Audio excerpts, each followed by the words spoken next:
Ladies and gentlemen, welcome to another live edition of Down the Rabbit Hole. Tonight is April 18th, 2012, one night before the anniversary of the Oklahoma City bombing.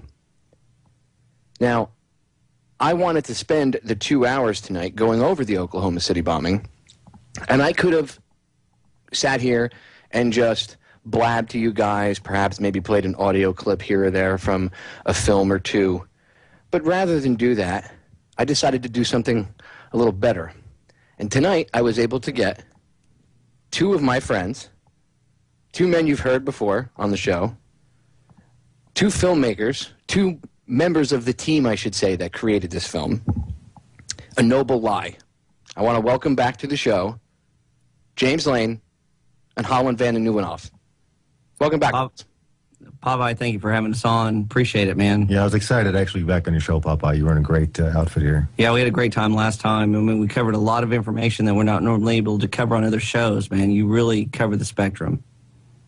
Well, feel free to be, open and speak your mind about whatever you want. You know, if there's something that you guys didn't get a chance to speak about on any of your interviews today, because, by the way, ladies and gentlemen, these guys are like supermen. They've been doing interviews all day because tomorrow is obviously the anniversary of the bombing, and your film is pretty much the quintessential film out there now about what happened. I have a lot of new listeners now, so let's get right into it a little bit.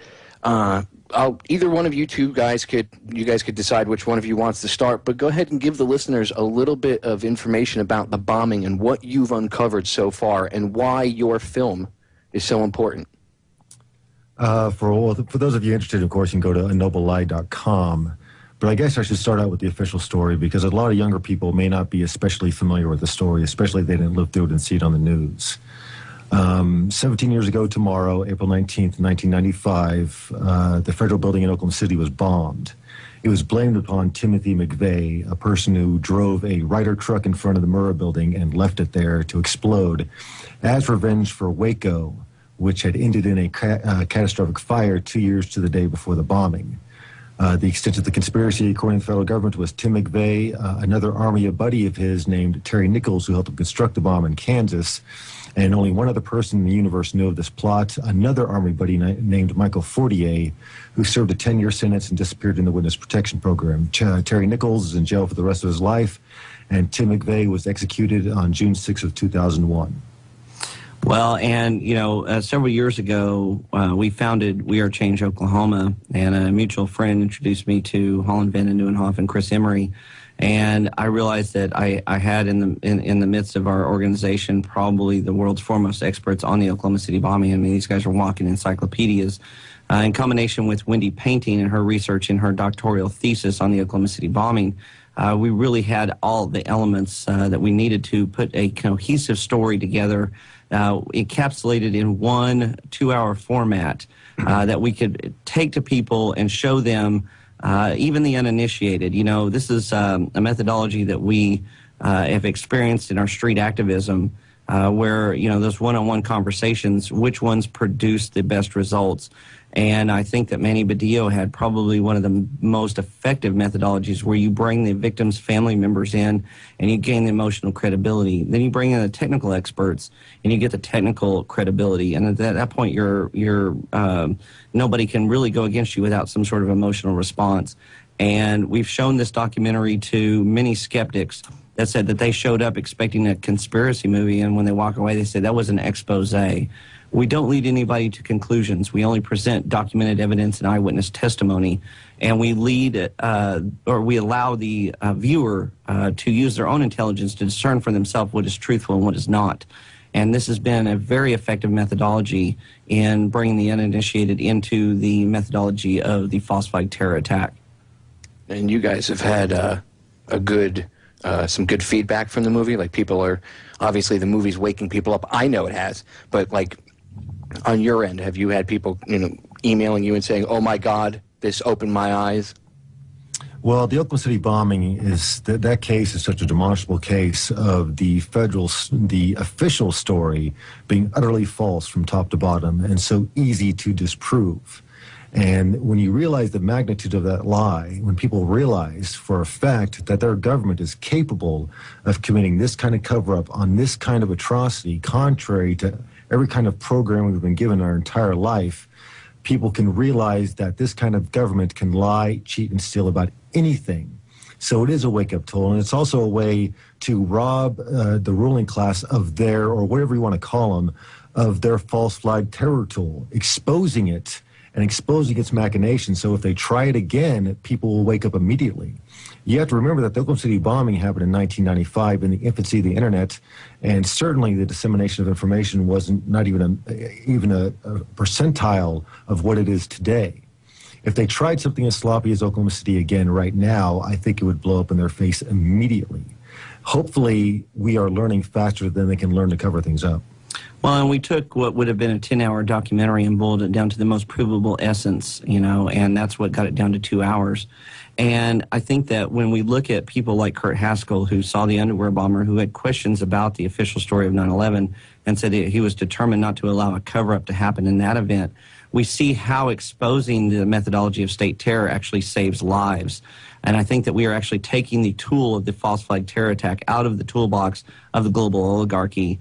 And this is truly saving lives. That's why when you go to ennoblelie.com, you get the documentary. You can show this to your friends and family, and it's presented in such a way that the uninitiated, it's palatable to them, and they're able to watch it and, again, discern for themselves what's factual.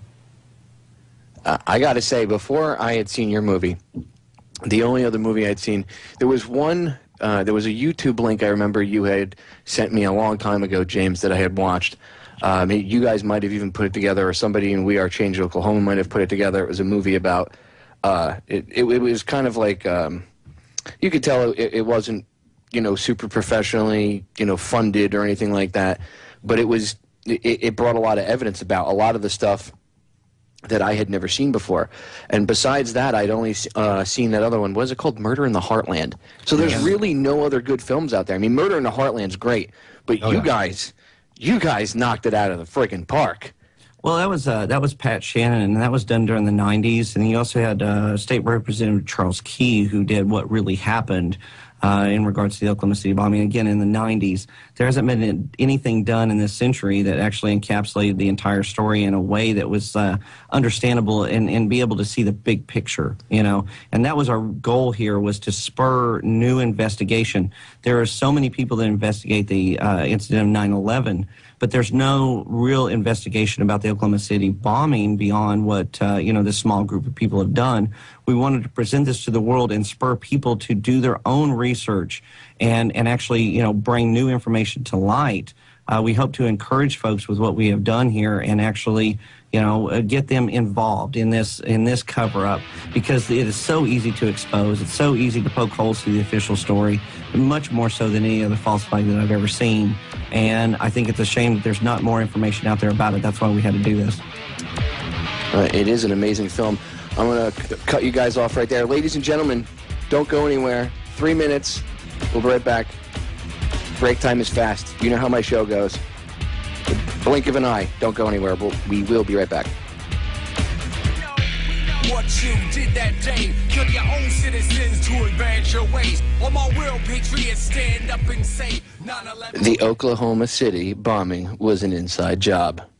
I hate that term inside job, though, because it's so, it just sounds prepackaged, you know, like it's you stamp it out and send it out for shipping. It's not neutral anymore. It's taken on a life of its own. Well, you know, and when we were in New York 2 years ago, Michael Walters had actually done the T-shirts for We Are Change for the street action, and it just said "Defend the Republic." And I had many people, New Yorkers, just come up to me and said, "That's the best T-shirt you guys ever had."